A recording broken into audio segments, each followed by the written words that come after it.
Sindiran untuk kita hari ini, kalau kita halau hanya gara-gara komentarnya orang, ya kita bunuh diri sendiri. Hari ini kan dunia kita dunia perkomenan.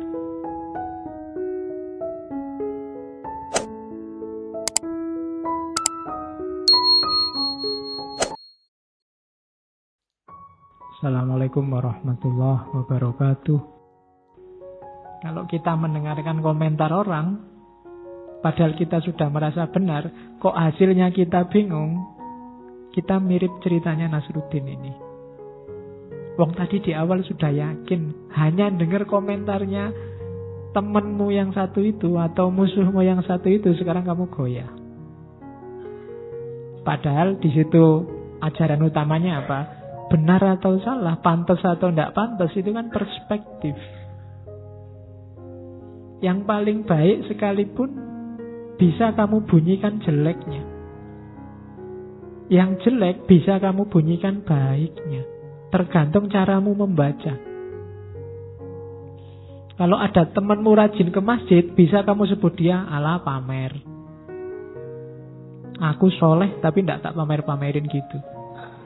Ya kan bisa kayak ngono. Ya kan? Bisa kamu bunyikan jeleknya.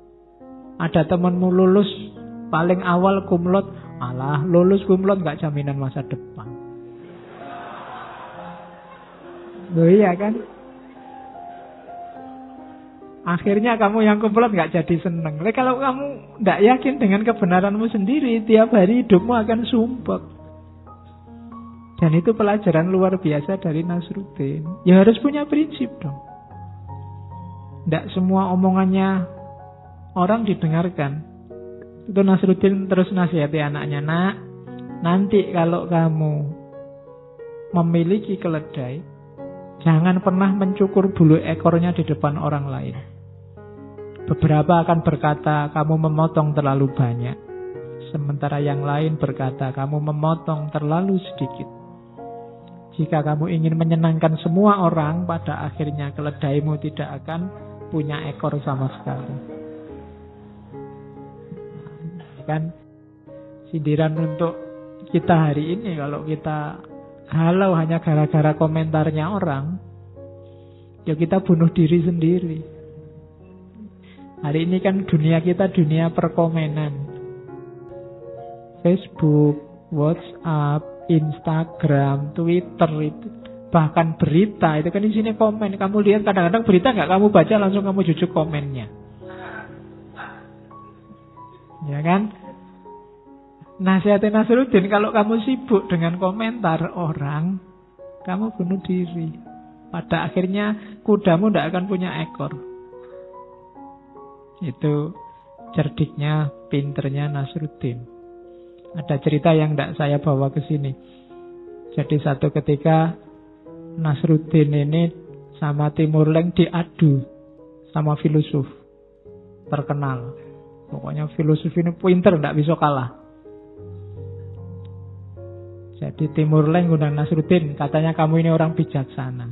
Ayo kalau bisa tandingi itu filosof terkenal itu. Nasruddin, oke, boleh besok ya di tengah alun-alun. Iya wis, enggak apa-apa. Jadi setelah ketemu, filosofnya pertama ngangkat satu jari, telunjuk ini. Terus Nasruddin jawab 2 jari. Wah, geleng-geleng filosofi, wah bisa jawab. Terus diangkat 3 jari. Nasruddin jawab 4 jari. Geleng-geleng, pinter ini orang, katanya orang itu. Ya sudahlah. Terus bawa telur, ditunjukin telur. Oh, katanya Nasruddin, ya kebetulan Nasruddin bawa bawang.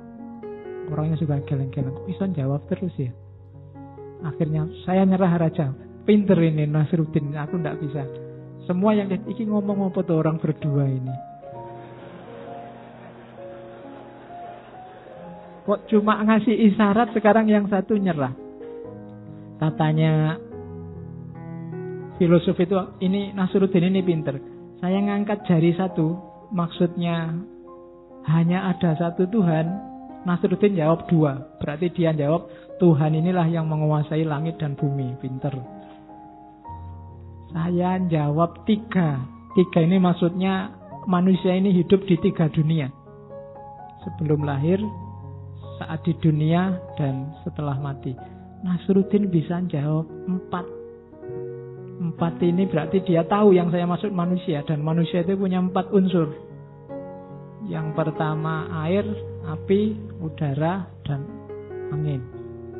Nah, saya putus asa. Untung saya bawa telur, tak tunjukin telur. Maksud saya telur ini menunjukkan kuningnya adalah buminya, putihnya adalah langitnya. Kok dia bisa ngasih bawang? Bawang ini simbol dari bahwa banyak lapisan-lapisannya langit seperti bawang. Dia pinter berarti. Semua tepuk tangan. Terus rajanya, Nasruddin, kamu kok sepinter itu? Tadi yang kamu pikir apa? Saya itu, waktu dia ngasih 1 jari, itu kan ngancam saya itu. Jadi, katanya Nasruddin, karena dia ngancam saya, ancam pakai 2 jari, tak culek matamu. Ya.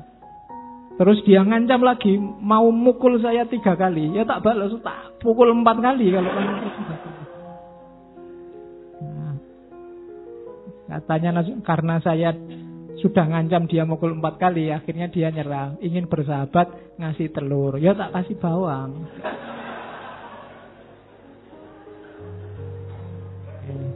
Jadi yang satu mikir makanan sama tawuran, yang satu mikir filosofi kelas tinggi. Jadi itu sindiran luar biasa bagi yang ahli filsafat. Mikirin jelimet-jelimet ternyata maknanya ya simpel, sederhana. Tidak seruat yang dibayangkan. Oke, cerita pertama. Cerita kedua. Ini ceritanya Nasruddin waktu dia jadi qadhi di pengadilan. Ini banyak dipakai di cerita-cerita humor. Tapi sebenarnya maknanya dalam. Jadi waktu ada kasus, Nasruddin yang jadi hakimnya. Yang pertama nuntut jaksanya. Jaksa nuntut macam-macam dengan argumennya. Terus Nasruddin melihat jaksa itu, iya, menurutku engkau benar. Terus pembelanya datang. Oh, tidak bisa, dia salah bla bla bla bla. Terus Nasruddin lihat yang pembela, menurutku engkau juga benar. Terus dua-duanya komplain, lah kok bisa saya benar dia benar, kan harusnya satu benar satu salah. Kau juga benar ngomong gitu. Jadi iki benar itu benar, yang menyanggah dua-duanya juga benar. Itu kan ya memang lucu, tapi di balik itu ada rahasianya. Itu di catatan saya, konflik itu kebanyakan kalau kita jeli bukan antara benar dan salah. Kalau antara benar dan salah itu gampang, tinggal kamu milih yang benar. Tapi yang bikin susah itu apa? Seringkali konflik itu antara yang benar dan yang benar. Yang ini benar, yang itu benar. Itu butuh kebijaksanaan khusus untuk milih yang pas dari dua kebenaran itu. Dan jangan khawatir, apapun yang kamu pilih, insya Allah kamu jatuhnya pada kebenaran. Dua-duanya sama-sama benar, tinggal kamu putuskan yang mana. Jadi tidak perlu harus gegeran. Wong podo bener. Kamu milih calon A, ya bener wong dia mencalonkan diri dan kamu pilih. Kamu milih calon B juga begitu. Tidak ada yang salah. Jangan membuat kesalahan baru dari dua hal yang sebenarnya sama-sama benar. Itu filosofinya. Yang kedua, bagi saya, hati-hati kalau memutus karena dua hal yang benar. Yang itu menurut perspektifnya sana sini benar, situ benar. Maka keputusan hukum itu tidak bisa didasarkan pada keyakinan kebenaran masing-masing. Kalau dasarnya keputusan itu keyakinan aku benar, Itu mungkin maling itu jangan dihukum, dia yakin benar. Koruptor itu punya alasan, mungkin dia yakin dirinya benar. Maka tidak boleh menghukumi dengan dasar, oh aku yakin benar kok. Di situ gunanya hakim yang tidak bisa sembarangan. Dan yang ketiga, kenapa orang protes tadi? Nasruddin bilang kau benar, ini benar, itu juga benar. Karena biasanya orang mengharapkan kebenaran itu satu tunggal utuh, tidak ada tandingannya, ideal. Dan dalam hidup agak mimpi kita untuk ketemu yang semacam itu. Susah loh nyari kebenaran yang sempurna ideal itu. Jadi disindir oleh Nasruddin, loh itu ya benar, ini juga benar. Engkau yang komplain juga benar. Masing-masing ada sisi kebenarannya sendiri-sendiri. Jadi anekdot ini ada rahasianya, maka pakailah anekdot ini untuk kalau ada orang berkonflik. Jadi biasanya ya rata-rata ya semuanya benar. Cuma keputusannya tidak pada keyakinan kebenaran masing-masing. Nanti hakim yang menentukan. Nah, itu anekdot yang selanjutnya. Kalau ini cermin. Ini juga lucu. Nasruddin ketemu Timur Leng. Jadi ini Timur Leng ini nguji Nasruddin. Semua orang kan bilang bahwa engkau manusia pinter, bijaksana, bisa menyingkap kegelapan. Banyak orang terpesona oleh dirimu, engkau orang yang ajaib. Terus Nasruddin berdiri sambil membusungkan dadamu. Saya memang begitu. Nah, Rojone ini mangkel melihat kesombongan Nasruddin, dia jadi marah. Ya wis, kalau kamu ngaku orang hebat, sekarang tunjukkan seperti apa wajahnya setan. Nasruddin terus ngambil cermin. Paduka ke sini, ada di sini loh wajahnya. Coba lihatan sendiri. Itu kan kelihatannya lucu, tapi nanti kalau raja itu datang lihat cermin, yang kelihatan wajahnya siapa? Wajahnya raja itu sendiri. Jadi cerita ini lucu, tapi di balik itu ada rahasia-rahasia juga. Kelihatannya melecehkan rajanya, tapi ada rahasianya. Yang pertama apa? Setan itu menguasai kita kalau kita marah. Maka begitu tadi rajanya marah karena kesombongan Nasruddin, setan menguasai dia. Jadi oleh Nasruddin dikasih cermin. Kalau ingin lihat setan, ngoco. Sampean yang marah itu wajahnya ada di sini, sedang dikuasai oleh setan. Kemudian yang kedua maknanya, jangan kesusu menghakimi. Jangan-jangan kita juga sama jelek. Ya Nasruddin sombongnya tadi ya bikin mangkel, tapi marahnya raja juga tidak pada tempatnya. Itu rahasianya apa loh? Kamu yang marah sama orang yang jelek sama dirimu, ketika kamu marah, levelmu jadi sama. Ada orang maki-maki, kemudian kamu balas dengan maki-maki karena dia maki-maki Pak, jelek itu. Memang mulutnya nggak bisa dijaga. Loh, ketika kamu kayak gitu, levelmu sama. Kamu sekarang sejajar dengan dirinya. Nah itu dari anekdot ini. Jadi hati-hati, jangan-jangan kita ada di level yang sama dengan orang yang kita kritik. Dan yang ketiga, ini nasihat praktisnya. Kalau ada orang sombong, kalau ada orang marah, dan lain sejenisnya, solusinya satu. Ambillah cermin. Iya. Kalau kamu lagi marah, kalau kamu lagi sombong, kalau kamu merasa sedang melakukan kejahatan-kejahatan hati, bercerminlah. Bercerminlah itu maksudnya muhasabahlah. Lihat kembali dirimu. Itu makna dalamnya. Jadi kalian kalau besok ada tugas untuk khutbah Jumat, ambil satu anekdotnya Nasruddin, terus ceramahmu pakai materi itu. Karena ternyata maknanya dalam. Kelihatannya lucu, tapi dibalik itu makna. Kalau semula kan kalian membacanya cuma lihat lucunya saja. Tapi ternyata dibalik yang lucu itu maknanya dalam. Ada lagi yang saya bawa ini. Ini tentang keberuntungan.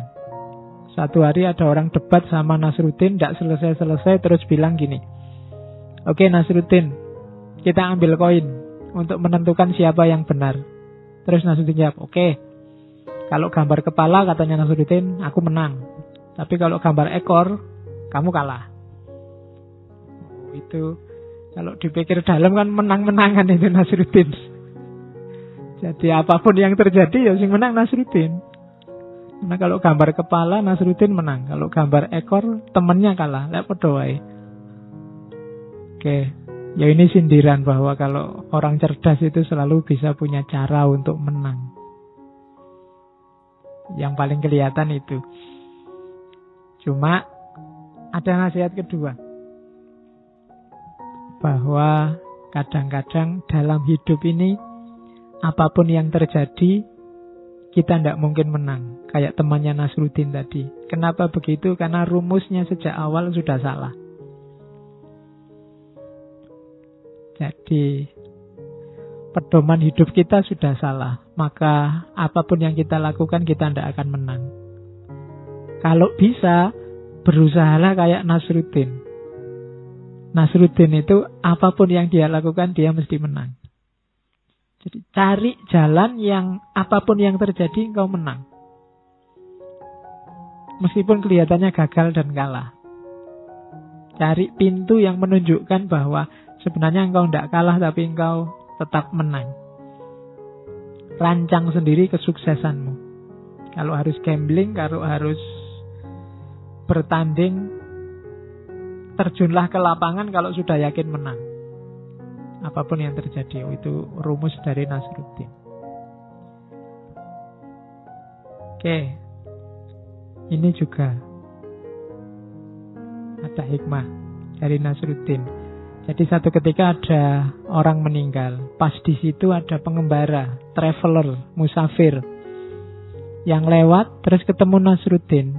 Karena ada rombongan jenazah, dia tanya, Pak, itu yang meninggal siapa?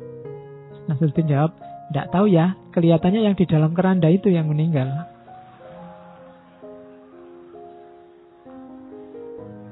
Ya, itu kan lucu.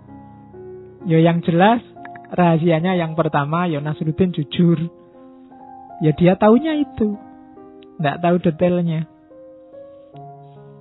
Ada lagi yang lebih dalam sebenarnya. Apa rahasia yang lebih dalam?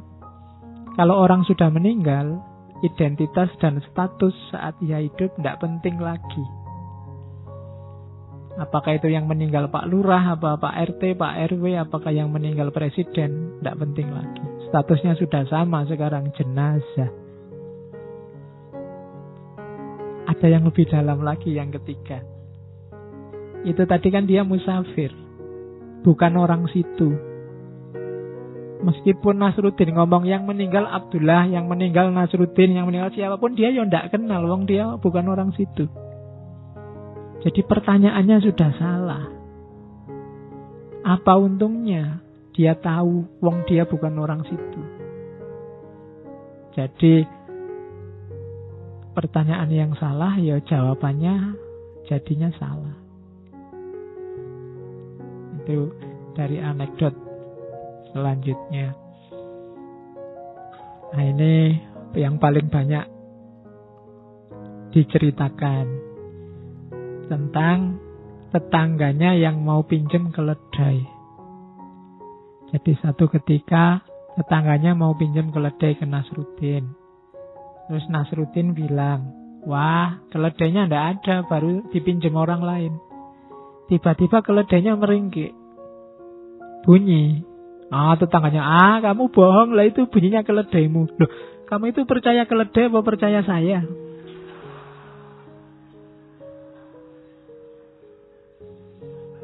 Loh, aku ini kan kiaimu kan, basa kasare ngono. Aku ini kan mulahmu, kok kamu malah percaya sama keledai? Itu sindiran luar biasa tentang kebenaran. Kebenaranmu itu kebenaran kenyataan atau kebenaran hanya ikut. Yang tadi keledai ngeringkik itu kan jelas kenyataan, fakta keledainya ada. Meskipun mulahnya bilang tidak ada. Tapi kebanyakan orang lebih percaya sama mulah ini. Kenapa? Karena mulahku, kiaiku. Jadi kalau sudah jelas terbang, ya itu burung dan pasti bukan kambing. Tapi kalau ustadzmu bilang ini adalah kambing, kan kamu terus biasanya melu, ya berarti yang benar adalah kambing. Padahal itu sudah jelas terbang. Dan itu yang sering terjadi hari ini. Jadi kita tertipu oleh patron-patron. Loh, untuk hal-hal yang kamu belum tahu, ya kamu boleh percaya pada otoritas. Tapi kalau kamu sendiri sudah tahu fakta kebenarannya, ya jangan ikut. Kalau kamu sakit, kamu ke dokter. Dokter bilang apa, ya kamu manut saja, wong kamu tidak tahu ilmunya. Tapi kalau kamu pas tahu ilmunya, dan dokternya salah, ya tidak apa-apa, kamu bantah dokternya. Cara berpikir ini di tengah masyarakat tidak populer. Begitu ada orang bantah dokter, terus dianggap mesti yang bantah itu ngeyel. Loh, siapa ngerti yang bantah ini memang ngerti ilmunya, tahu faktanya, ngerti jelas dia keledainya, wong ada bunyinya. Meskipun dokternya bilang tidak ada. Itu hikmah dalam dari cerita anekdotnya Nasruddin. Jadi jangan tertipu oleh otoritas. Untuk hal-hal yang kamu tidak pahami ya. Makanya agama melarang taklid buta. Taklid buta itu tidak ngerti siapa yang kamu takliti, tidak lihat konteks, porsi, dan proporsinya. Dalam agama tidak boleh. Kalau kamu punya kemampuan mengakses dalil, akseslah dalil. Tapi kalau kamu tidak mampu, jangan gaya ngomong dalil. Kan itu porsi dan proporsi yang tepat. Terus, nah ini juga sindiran untuk masyarakat. Jadi satu ketika Nasruddin ini pamer anggur. Sambil membawa keranjangnya anggur, dia lewat. Di jalan banyak anak-anak kecil. Terus anak-anak itu minta, Nasruddin, Mbok, aku dikasih anggurnya. Akhirnya oleh Nasruddin ngambil anggur satu, nih, buat bareng-bareng. Terus anak-anaknya protes, mau ngasih kok cuma satu, mbok yo yang banyak. Alah, yang satu itu rasanya sama saja dengan yang lain.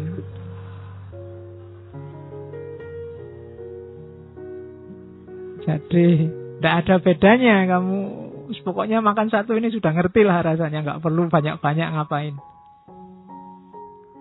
Nah, ini sindiran buat kita yang sering bilang kualitas itu lebih penting daripada kuantitas.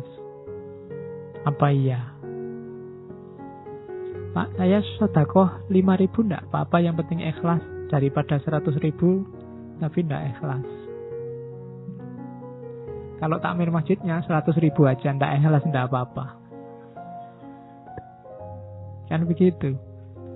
Kita sering begitu, kita sering kalkulasi kualitatif. Pak, saya sholatnya agak telat-telat kan enggak apa-apa, Pak, yang penting hati saya selalu nyambung dengan Allah. Poyo begitu. Yang kejadian kan kamu ya karena sholatnya telat, ya sholatnya kesusu-susu, yang penting beres. Enggak mungkin ada sambungannya sama Allah. Jadi kuantitas juga menentukan kualitas. Bacalah wirid ini 1 malam 100 kali. Oh enggak Pak, saya baca 3 kali aja yang penting mantep Pak. Itu kualitasnya sama kayak dibaca 100. Biasanya yang kejadian, ya kamu baca 3 kali tapi ya enggak mantepnya sama kayak kamu baca 100 kali. Biasanya kamu gayanya di situ. Saya sholat sekali sudah khusyuk Pak, dibandingkan yang sholat terus-terusan ditambah sunnah-sunnah itu paling hatinya kemana-mana. Padahal ya sholatmu yang sedikit itu ya biasanya kualitasnya sama saja. Nah, itu sindirannya dari ceritanya Nasruddin. Kalau Nasruddin, Allah satu aja kan rasanya sama kayak yang lain. Tapi tidak ada bedanya.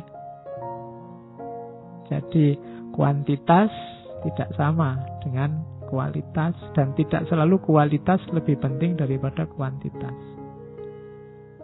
Istri 1 cakep atau istri 4 tapi standar-standar semua. Misalnya, kan ada yang nggak selalu orang bilang 1 aja yang enggak. Mesti ya mending 4 Pak, menang jumlah misalnya. Itu kan macam-macam orang.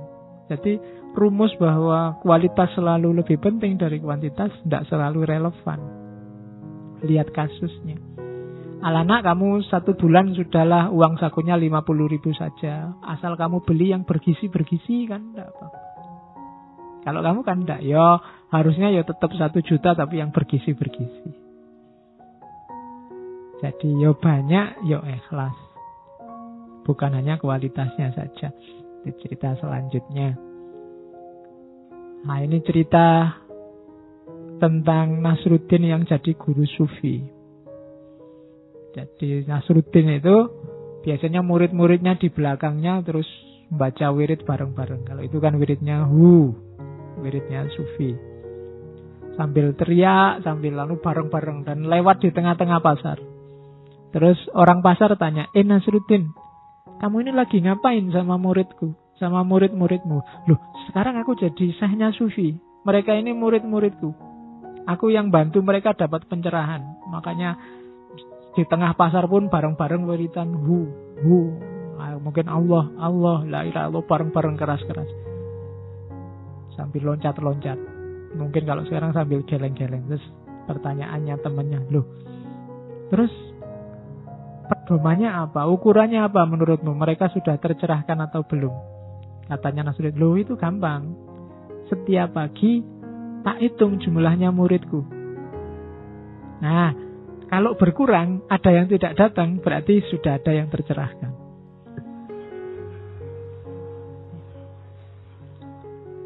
Itu kan sindiran tadi. Jadi sudah tak ajak wirid yang aneh-aneh. Nah, kalau ada yang keluar, alhamdulillah sudah ada yang tercerahkan 1. Jadi itu kalau bahasa sufinya pencerahan via penyangkalan. Jangan salah. Jasanya kadang-kadang orang-orang jahat, orang-orang sesat itu membuat kita tercerahkan. Malah kadang-kadang gara-gara perbuatan jahatnya orang tertentu kita jadi sadar. Itu pencerahan via penyangkalan. Kebalikannya, karena benci dengan filsafat, akhirnya belajar fikih dan akhirnya jadi ahli fikih. Itu kan pencerahan via penyangkalan. Karena bosan sama filsafat, sama fikih, kamu mangkal sama fikih terus belajar filsafat dan tercerahkan di filsafat. Itu kan awalnya karena menyangkal. Jadi kebalikannya. Biasanya kan orang karena ikut terus tercerahkan. Ada kalanya orang karena menyangkal terus tercerahkan. Karena tidak suka terus tercerahkan. Atau sebaliknya, karena suka atau tidak suka terus tersesat. Begitu kamu lihat ada koruptor di penjara, terus kamu merasa, wah berarti aku ini termasuk orang yang bersih loh ya. Jadi sesat. Tapi hal yang sama bisa membuatmu lurus, tercerahkan. Oh berarti itu jelek, aku tidak boleh yang semacam itu. Nah itu tercerahkan dari menyangkal. Jadi kayak muridnya Nasruddin tadi. Nasruddin ngawur ngajak itu manut baik. Nah, berarti yang sudah tidak manut, berarti dia yang tercerahkan. Jadi Kapan-kapan saya mau ngitung yang ikut ngaji ini. Ya, kalau ada yang sudah tidak masuk, berarti alhamdulillah sudah ada yang tercerahkan. Ya, kalau mulai berkurang, kok malah banyak, berarti banyak yang tersesat ini nanti. Jadi semakin berkurang isinya, semakin tercerahkan. Ini juga ceritanya terkenal. Cerita periuk beranak. Jadi satu ketika Nasruddin ini pinjam periuk sama tetangganya. Saat dia pinjam pertama dikembalikan, dikasih bonus panci sama Nasruddin. Tetangganya heran, loh kok ada pancinya ini, gimana Nasruddin? Alhamdulillah periukmu beranak. Ya tetangganya meskipun gak masuk akal, diterima aja, lumayan dapat panci. Tapi besoknya pinjem periuk lagi Nasruddin, sama tetangganya dipinjemi lagi. Mungkin bayangannya lumayan nanti dapat bonus beranak lagi kan, lumayan. Tapi berapa hari ditunggu tidak dikembalikan. Ditagih ke rumahnya, Nasruddin, periuknya yang kamu pinjam mana? Innalillahi wa inna ilaihi raji'un. Periukmu meninggal. Wow, marah tetangganya. Mana mungkin ada periuk yang meninggal? Loh, kalau bisa beranak kan bisa meninggal. Ya. Jadi ini sindiran bagi kita yang luar biasa. Kita itu biasanya hidup kita diatur oleh suka dan tidak suka, bukan oleh kebenaran-kebenaran yang kita yakini. Tetangganya Nasruddin tadi yakin benar bahwa tidak mungkin periuk itu bisa beranak, tapi karena dia untung dari situ, diam aja dia. Begitu dapat yang rugi, dia baru teriak. Hidup kita sering begitu. Kadang-kadang salah-salah dikit tidak apa-apa, dosa-dosa dikit tidak apa-apa, yang penting untung. Bikin cerita-cerita palsu, berita-berita palsu tidak apa-apa, yang penting menang. Kecuali kalau aku yang dirugikan, baru aku teriak. Itu pelajaran pertama dari cerita periuk beranak itu. Dan kita sering ada di sini. Wong kamu sudah ngerti itu ndak boleh, itu curang, itu dosa, ndak apa-apa Pak, yang penting nanti saya dapat untung, yang penting nilaiku tinggi, yang penting orang terkesan. Itu nyari keuntungan. Yang kedua, peran akal. Akalmu itu biasanya datangnya belakangan untuk menjustifikasi kepentinganmu. Akalmu mengiyakan meskipun nggak masuk sebenarnya kok ada periuk yang beranak.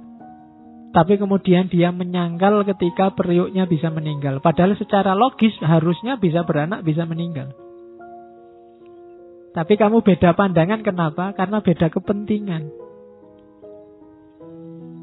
Jadi ini uniknya menasehati dengan humor, dengan anekdot. Kalau orang tiba-tiba dinasehati, jangan menjual agama nyari keuntungan sendiri, orang bisa marah. Tapi kalau disindir dengan cerita-cerita semacam ini, mungkin marahnya bisa berkurang. Jadi itu anekdot selanjutnya. Pokoknya malam ini isinya semacam ini semua.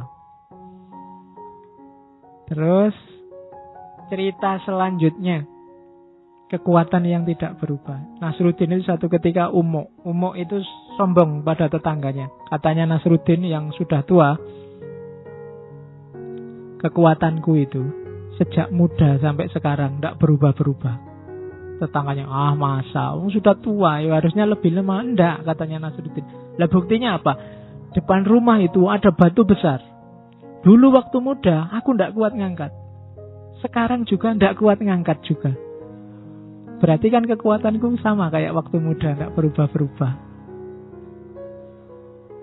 Jadi itu logikanya kan sama, kan masih nggak berubah. Katanya Nasruddin begitu. Oke. Ya, sebenarnya ini banyak rahasianya. Yang pertama jelas ngomong bahwa manusia itu terbatas. Ada banyak batas yang dimiliki manusia yang membuat dia tidak pantas untuk sombong sebenarnya. Jadi manusia itu banyak batasnya. Tidak bisa dia sesuka hatinya sendiri. Kemudian yang kedua, sebenarnya logika tadi benar. Cuma kesalahannya di mana? Standar. Jadi dalam hidup kita itu hati-hati mengambil standar. Karena biasanya sukses atau tidak sukses kita itu kan tergantung standar. Kalau kamu membuat standarnya terlalu tinggi, resikonya kamu tidak akan dapat mencapai dan kecewa. Kalau standarmu terlalu rendah, resikonya potensimu tidak tersalurkan secara maksimal. Maka membuat standar hidup itu yang realistis. Meskipun ideal. Jadi itu pelajaran yang kedua. Pelajaran yang ketiga dari cerita ini adalah semua bentuk kekuatan, kelemahan, semua kata sifat dalam hidup kita sebagian besar eksis dalam bentuk perbandingan. Kamu ganteng, kamu jelek, kamu kuat, kamu lemah, kamu tangguh, kamu lembek. Itu benar salahnya tergantung perbandingan. Kamu mungkin ganteng kalau dijejer yang sana, tapi termasuk jelek kalau dijejer yang sini. Tergantung perbandingan. Kamu kuat kalau melawan siapa, tapi kamu lemah kalau melawan siapa. Jadi ini menurut saya rahasianya cerita ini. Jadi maka sebenarnya kamu kecewa atau sombong itu tidak pada tempatnya. Kenapa? Karena yang layak kamu sombongkan itu pasti ada yang lebih tinggi, dan kekecewaan, kerendahan dirimu itu ada yang sebenarnya bisa kamu banggakan. Tergantung kamu membandingkannya kemana. Kamu tergolong cerdas kalau dibandingkan yang kuliahnya ranking berapa. Karena kamu ranking berapa. Tapi kamu tergolong lemah kalau dibandingkan yang ranking atasnya. Tadi hidup selalu begitu. Maka jangan terlalu larut dalam kekecewaan atau terlalu bangga dalam kelebihan-kelebihanmu. Karena semuanya melalui rumus dibandingkan siapa dulu. Dan puncaknya perbandingan itu Allah. Kalau sudah ketemu Allah, tidak ada apa-apanya semua. Semua tidak ada nilainya. Itu nasihat sofistiknya. Masih ada lagi. Kalau ini tentang mirip kayak tadi pembandingan.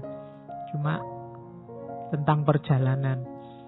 Jadi satu ketika Nasruddin kerja di kebunnya, terus ada orang lewat, tanya arah. Pak, kalau ke kota sana, arahnya kemana ya yang pas? Terus Nasruddin nunjuk arah. Orang ini terus tanya lagi, kira-kira berapa lama waktunya saya sampai di sana? Nasruddin diem aja. Orang itu tanya lagi, Pak, berapa lama saya sampai di kota sana? Dicueki sama Nasruddin, Nasruddin malah kerja lagi. Orang itu mangkel, marah-marah, dasar. Terus dia jalan. Begitu dia jalan berapa langkah, tiba-tiba Nasruddin teriak, 3 jam. Orang itu sambil jengkel, lah kenapa tadi diam saja? Jawabnya Nasruddin, loh saya kan harus lihat kecepatanmu jalan. Jadi saya baru bisa jawab. Kalau kamu cepat mungkin bisa 2 jam. Kalau dengan kecepatanmu itu ya 3 jam. Ya. Jadi jangan kesusu marah, wong belum selesai. Jadi ya ini sebenarnya ajaran tentang jalan hidup. Hidup itu akan terarah. Yang pertama kalau arah yang kita tempuh benar. Kemudian ada penunjuk jalan yang tepat. Dan kita jalani dengan sungguh-sungguh dan serius. Jadi pastikan hidupmu punya arah. Jangan ada yang hidupnya asal. Kemudian cari penunjuk jalan yang tepat sesuai arah yang kamu tuju. Kemudian tempuhlah secara sungguh-sungguh di situ, karena kesungguhanmu itu menentukan kapan kamu sukses atau tidak. Kalau langkahmu cepat, ya kamu segera sukses. Kalau langkahmu lambat, ya kamu lambat suksesnya. Atau kalau kamu mandek, ya meskipun kamu tahu arah, punya penunjuk jalan, tidak akan nyampe. Jadi ini anekdot selanjutnya. Kalau ini guru SD saya dulu suka cerita ini. Jadi satu ketika Nasruddin ini duduk di bawah pohon ceri yang merah, yang kecil-kecil itu biasanya di kue itu. Terus dia mengamati alam sekitar. Dia merasa bahwa alam ini sangat sempurna. Tapi yang sayangnya pohon ceri ini loh, pohonnya kecil. Pohonnya besar tapi buahnya kecil. Sementara labu itu pohonnya kecil, buahnya besar. Dan tidak imbang katanya Nasruddin. Padahal Allah itu kan maha sempurna. Harusnya ya sempurna dia. Tiba-tiba cerinya jatuh menimpa kepalanya Nasruddin. Saat itu dia sadar, wah iya ya, kalau tadi pohon ceri ini besarnya sak labu-labu, bisa bonyok kepalaku. Itu kan ceritanya lucu, tapi rahasianya luar biasa. Rahasia pertama adalah gagasan tentang kesempurnaan. Kesempurnaan yang ada dalam ideal-idealmu, dalam jangkauan pikiranmu, itu kesempurnaan yang terbatas. Terbatas oleh luasnya wawasanmu sekarang. Terbatas oleh jangkauan berpikirmu sekarang. Orang lain juga punya batasnya sendiri. Allah yang tidak terbatas dalam kesempurnaan. Maka kamu punya ideal apapun, tentang kesempurnaan apapun dalam hidupmu, sadarilah bahwa sempurna versimu itu sempurna yang terbatas, sebagaimana kesempurnaan versinya orang lain.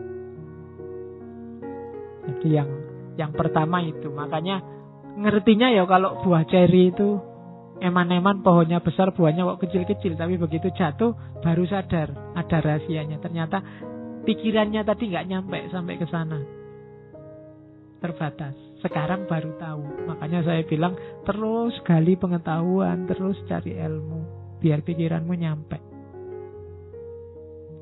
Itu rahasia dari cerita ini. Kalau ini lucu. Jadi Nasruddin itu satu ketika gagal panen, nggak punya uang, akhirnya ya sudah terpaksa ngelamar pekerjaan.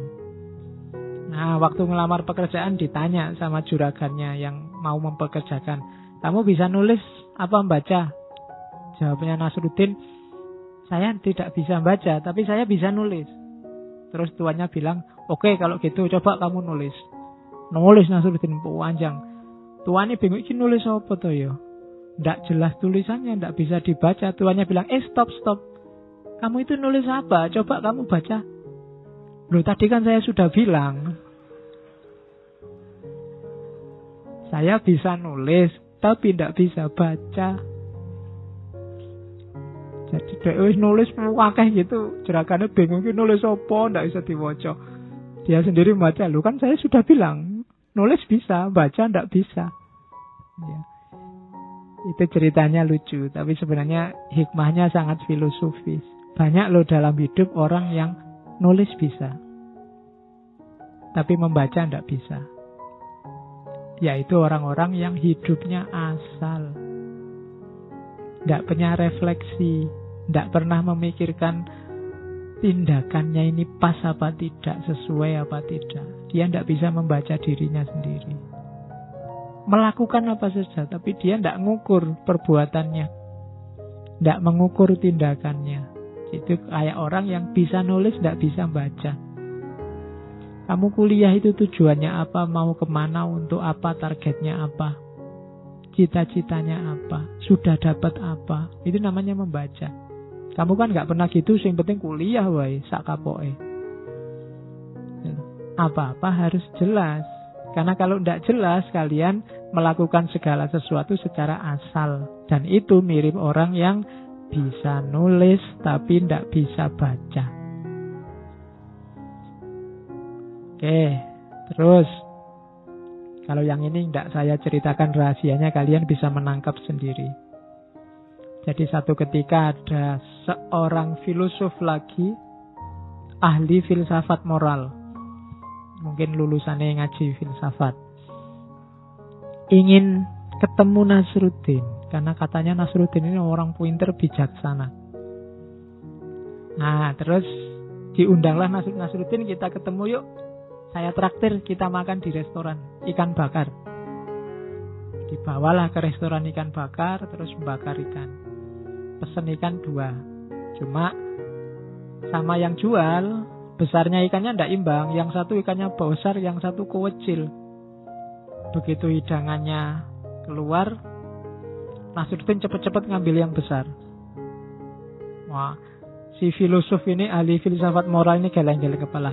Nasruddin, katanya kamu ini orang yang bijaksana. Harusnya secara sopan santun, secara moral, kita itu mendahulukan orang lain.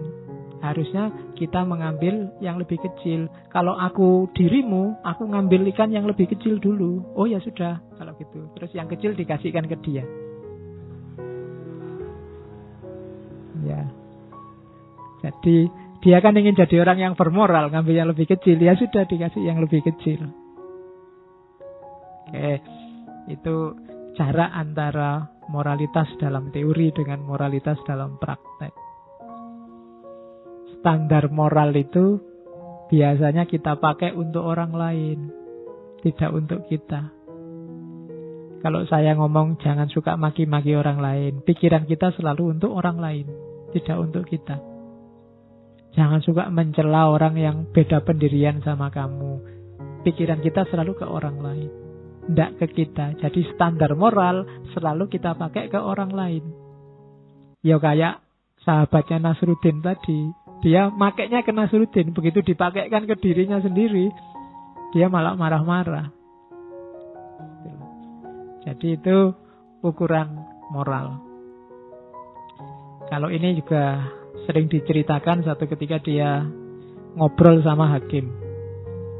Katanya, Hakim Nasruddin, sebagai orang yang bijaksana, kamu milih mana? Kebijaksanaan atau kekayaan? Nasruddin jawab, ya kekayaan. Katanya kamu orang bijaksana, bikin malu saja. Yang dipikir cuma kekayaan. Terus Nasruddin tanya, lah kalau kamu nyarinya apa? Loh aku hakim, aku nyari kebijaksanaan. Terus Nasruddin jawab, ya memang begitu. Orang itu mencari yang belum dimiliki.